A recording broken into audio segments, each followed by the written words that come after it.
Hello, everybody. Buddy Webb, Midland, Texas.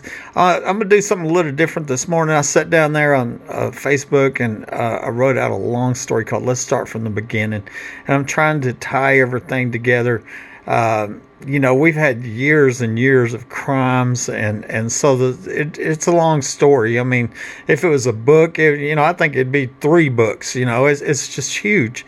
But, usually on my YouTube channel, to keep it short, I just tell this story, the story of Matt Hyman being electrocuted, or this story of the faked x-rays, or this story of the secret police, or this story and that story, and a lot of people have a hard time putting it all together, and I don't blame them, and so anyway, this is really going to be a long read is what it's going to be, but I think you'll find it real interesting because it should tie everything together.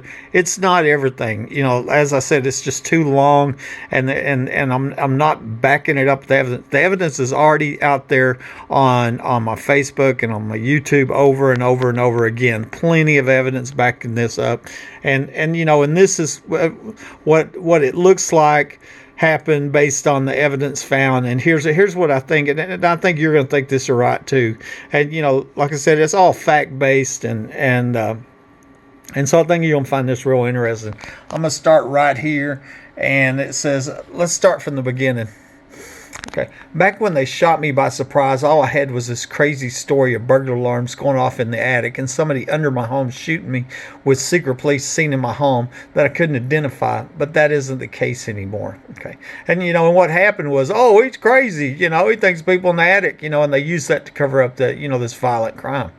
But now there's absolute proof showing that I wasn't shot with my gun, proof of many other homeowners reporting people in the attic, and multiple people documented saying that tunnels and underground homes are here. And the secret police are not secret anymore, as I paid the PI to identify them.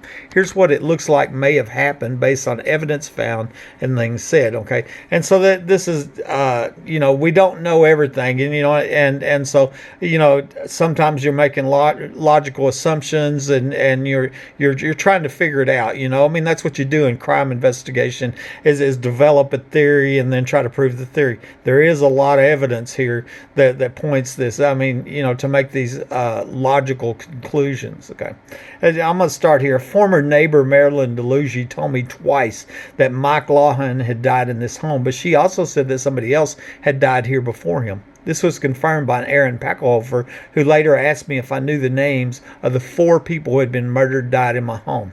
I've wondered if the still missing man, Rini Escobar Sanchez, was the person that had died here before Mike. He was reported missing on July 12, 2008, and Mike died on October 12, 2008, 3 months later. The following week was a 2008 oil show, so obviously they were having parties in the underground home in the backyard. Okay. I was somehow chosen to buy this home after Mike Lawhon was murdered here and then taken to Fort Worth. I suspect this may have been because my home in Hobbs, New Mexico was also rigged like this one without me having a clue. That home was built by my first in-laws, Ann and Don Calloway. They built the home that I lived in. They built the home that I lived in and the one to the south of it, which they used to live in. I now suspect there's a tunnel that was going between them. Okay, I think all of these rigged homes has a tunnel under them. Mom died the month before the murder attempt with still unanswered questions, and then Don Calloway died a few weeks before. After I survived the murder attempt, my dad married Ann Calloway, and they quit talking to me for the last few years of his life. Looking back, I suspect that my family knew that my Hobbs home was rigged before I moved here to Midland, and that's explained. Explains why they were estranged and they haven't talked to me. After I survived a murder attempt. I don't think they ever planned on me figuring out this home in Midland was rigged with hidden access, but when I did, I became a problem as I was trying to stop them from breaking in, and I was calling law enforcement without realizing the corruption. I wonder if Mike Lawhon knew about the underground homes and parties. Around the time that he died, it looks like the next door neighbor was putting in a tunnel from his backyard to the underground home in this backyard. That suspected tunnel entrance was moved or taken out around 2015 after I started posting about it on social media. In 2010, my friend from work, Angie McGee Hurley, told me about a young girl that was murdered at a party going on during the Permian Basin International Oil Show. At the time, Angie was leaving my home and at the party in 5 minutes. I know this because we were talking on the phone while she drove there.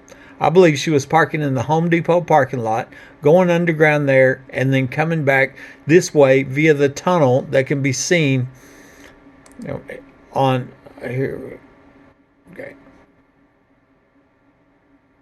On Google Maps. In my backyard is one of the 4 3-bedroom underground homes where the parties were held. In 2013, the remains of a 14 to 21-year-old girl was found outside of Midland. That's kind of what I opened it up with. That's the only picture I added in here was the Google Maps picture that shows the large building in my backyard that can't be seen from above ground. I believe that's one, and I got all them recordings, and there's a lot of evidence backing all that up.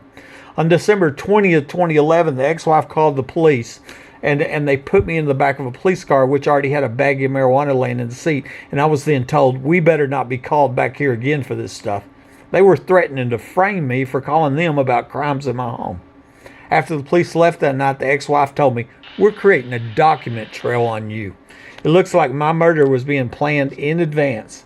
I was told that Mike had been incarcerated for drugs before he died, and I'm guessing they did frame him when they were creating a document trail to cover up his murder. Okay, and then let's see, December 20th, and I'm shot January 28th, so I'm shot the next month. A few weeks prior to the murder attempt, the ex-wife came home from work extremely upset and whispered in my ear with 100% sincerity, the secret is that a group of doctors are killing people for profit.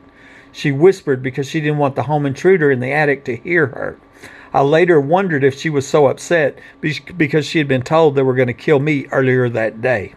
A couple of weeks later, she threatened suicide, and looking back, I wonder if this was because she was being blackmailed into helping with my for-profit murder. I had tear gassed my attic, which worked, and then Matt Hyman was electrocuted trying to come into my bedroom, which was just 2 weeks before the murder attempt. That's all. I believe that to be happening. I don't have absolute proof, but I believe that happened. Matt died in my hallway. I have videos on that. A few hours before being shot, I had unknowingly trapped a burglar in my hallway bathroom. This happened after I noticed somebody had been inside my home once again and tie-wired my spare door shut that day. Okay. I have videos on that. In the hours prior to the murder attempt, my cell phone had been stolen and my home phone lines were disconnected to ensure that I could not call for help. I was then shot by somebody hiding under my home from point blank range with a .45 handgun loaded with a Glazer safety slug. That is a plastic tipped, pellet-filled bullet to make it appear like I had accidentally shot myself with my 12-gauge shotgun. Nobody would suspect that somebody under my home had shot me. When the ex-wife moved out a few weeks earlier, she had taken my life insurance books without my knowledge, and they showed that I was paying for accidental death insurance, which would add an extra $450,000 once my murder was ruled an accident. She brought that book back along with filled out divorce papers about a week before the murder attempt. This way she didn't have possession of them when I died, and since the divorce wasn't final, then she would still be the beneficiary. My sister-in-law, Mitzi Webb, later told me that she saw them during this time. This would bring the total cash and assets up to around $1.6 million, but the big prize was the secret $1 million underground home in the backyard. I suspect it was a moneymaker, and that's where they were having the oil show parties where the young girl was murdered, etc. It was extremely important to make my murder look like an accident, so to stop an investigation, as they didn't want to get the death penalty. I believe they felt like they were too smart to get caught. Pride goeth before destruction. What they didn't plan on was God saving my life. Okay? I give him all the praise and glory. It's a miracle. A nurse would later tell me that the shot threaded the needle between an artery and a vein, which allowed me to crawl out. They couldn't shoot me twice, or then it would be obvious that I hadn't shot myself. They listened to me scream for help and waited for me to die, so imagine their terror when they saw me crawling out. After I made it to the 7-Eleven, I rolled down my window and asked the people in the car next to me to call 911 for help. When the dispatcher called this out over the radio, Detective Rosie Rodriguez headed there while Martin County Sheriff John Woodward and late Midland Sheriff Deputy Mike Naylor headed to my front door. Lieutenant Dickey, Sergeant Davis came in from the now removed trap door in my utility room to let out the trap burglar. Officers Chatwell, Angel, and Hale also came in from this trap door. Detective Rosie Rodriguez found out from me at the emergency room about the voice recorder which had recorded the burglar alarms going off in my attic before I was shot. April Chandler found this important piece of evidence along with my two .22 guns and said they were checked into evidence, but this wasn't true. It looks like she gave them to Sergeant Davis, and he checked in the guns but stole the voice recorder. That was one of their many mistakes in covering up this premeditated, for-profit, capital attempted murder. None of this was supposed to happen, as the plan was for me to die while they laughed all the way to the bank. They also stole my spare shotgun shells from my home, and this was done because they knew that I hadn't been shot with my gun. CSI Marty Barrett checked in 4 live shotgun shells from my shotgun that he had picked up from my home, but he intentionally omitted the size of the pellets as he logged them into evidence. He did not check in an empty shotgun shell, which proved that I wasn't shot with my gun. It would have been in the chamber of that pump shotgun, and he would have needed to remove it before unloading the live shells. When I returned from the hospital, I found 1 live shotgun shell stuck between hanging clothes in my closet, which they had missed. This told me what size of pellets were in my gun, and they were 2.5 sizes different than what was removed from my foot. The ones in my foot do match the sizes of the ones in the Glazier safety slug. And once again, there's plenty of evidence, that, Rhonda Denman Rogers told me I shot with a .45 handgun, I've shown the size of the pellets and, the lab reports, all that stuff, got videos on that.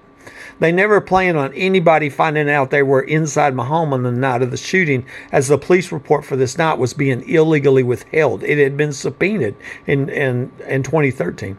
Woodward and Naylor had successfully disabled my front security cameras minutes after they arrived, and the log file shows that an attempt was made to disable the security camera in my bedroom by rebooting my computer. What they didn't know was this is what started it working.